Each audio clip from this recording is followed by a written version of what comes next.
So here's the thing with BL and me. Love the concept, hate 97% of the stories. I don't want to start a fight with Fujoshis or whatever. Literally, my favorite manga of all time is a BL story. It's Berserk. I'm just kidding. I was unsure whether or not to film this video. It's so easy to just shit on something and on people. But the truth is, being a mangaka is really hard, and producing a manga takes a lot of time and effort. And I respect that. On the other hand, if you put something out for the world to see, you know. Now, let me tell you something about this manga y'all love so much. It sucks.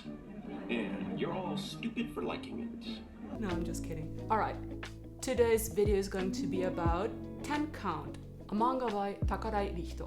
Okay, not everybody actually loved this manga. A lot of people had opinions about the subject matter. And usually, if something just sucks, I wouldn't even care, I wouldn't even make a video about it or think about it. I'd just be like, well, that sucked, whatever, bye. But this fucking shit actually started out really good. I was so intrigued by the story at first. I was so excited to maybe finally read a good story, and boy was I let down. Like, this manga made me emotional in a sense that I got so angry at how disappointing it was. Anyways, the story.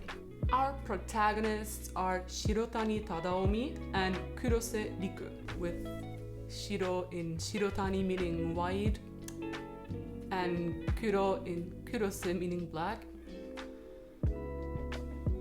Isn't that clever? So Shirotani is a secretary, and he has what I consider to be relatively severe OCD.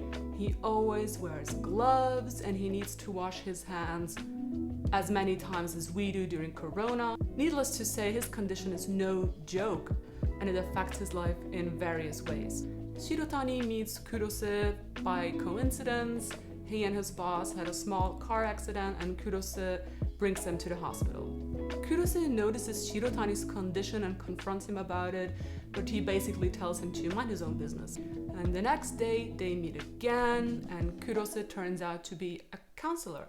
He offers to help Shirotani get rid of his problems, and although hesitant at first, Shirotani reluctantly agrees, and they go to a cafe. Kurose asks Shirotani about how it all started and all that jazz, and he asks him to write a list of 10 tasks that are hard to do for him, with 1 requiring little effort and 10 being basically impossible to do.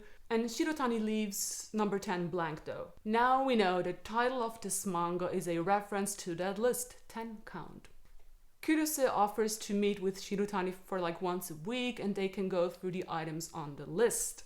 They start on that very same day, with number 1 being touching a doorknob without gloves on and without disinfecting it. And so they start meeting and hanging out and working on that list and reading Norwegian Wood by Murakami Haruki. Just want to mention that as a positive. And during that time, Kurose gets to see a lot of the negative sides of Shirotani's personality, things that people normally wouldn't know about Shirotani.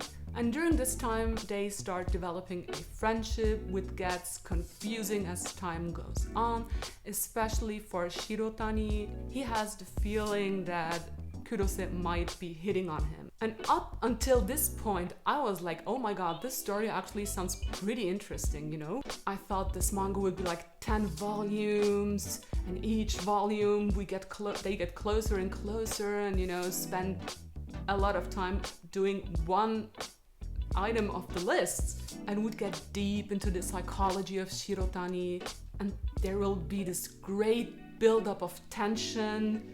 And keep in mind, this guy can't even touch a doorknob without, losing his shit. So it's gonna take a long time to touch a person. That is if you apply logic. But already in the second volume, things get weird and really inappropriate.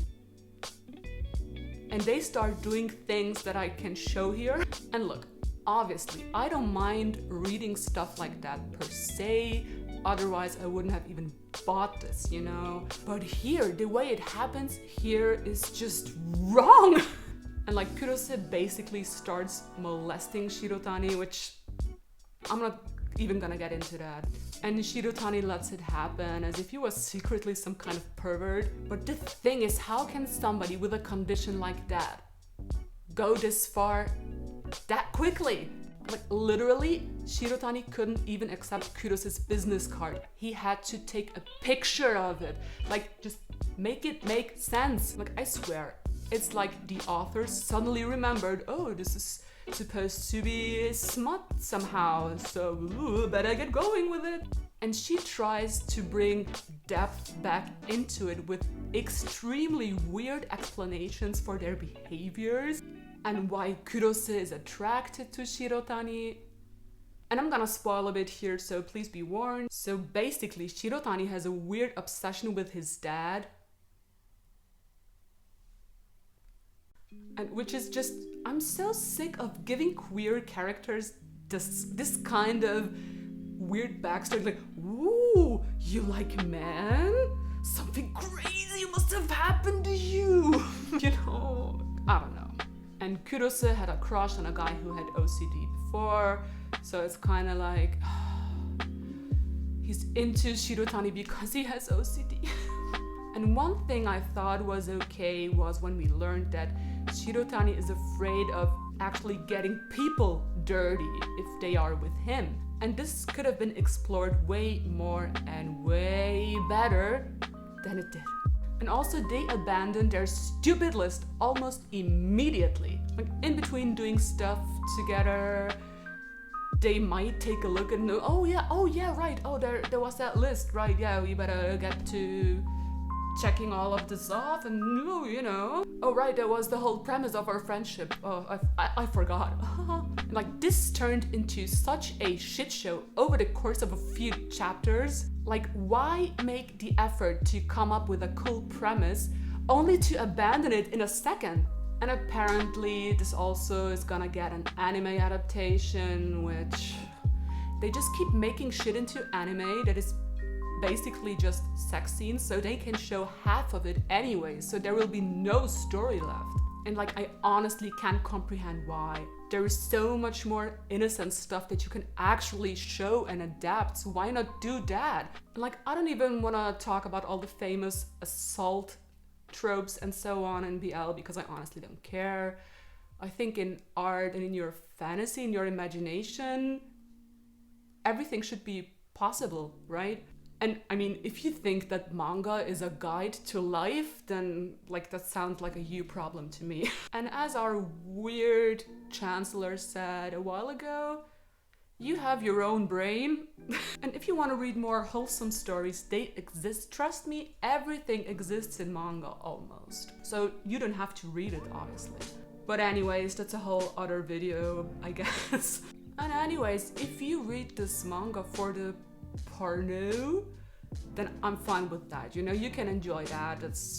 You guys are fine. But if you think that this story has any depth, like, try to convince me. And I'd rather read straight up smut than the pseudo psychological exploration of whatever the fuck we don't even know, right? And like, this, nobody can take this seriously unless you're like 12 maybe.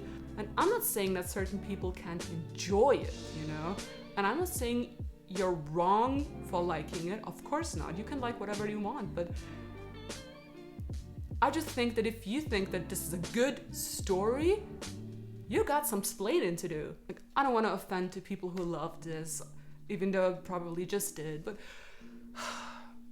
I'm so sorry for this rant. It's probably the summer depression. I don't know if I'm gonna read something else by the author, because the only redeeming quality of all of this was the style, which I liked. So if you can recommend anything else by the author, please do so down below.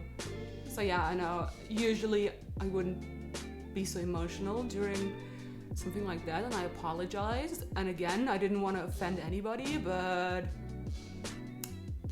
yeah, we can discuss. I'm open to changing my mind. If you managed watching this video, then thank you so much. Thank you for your time.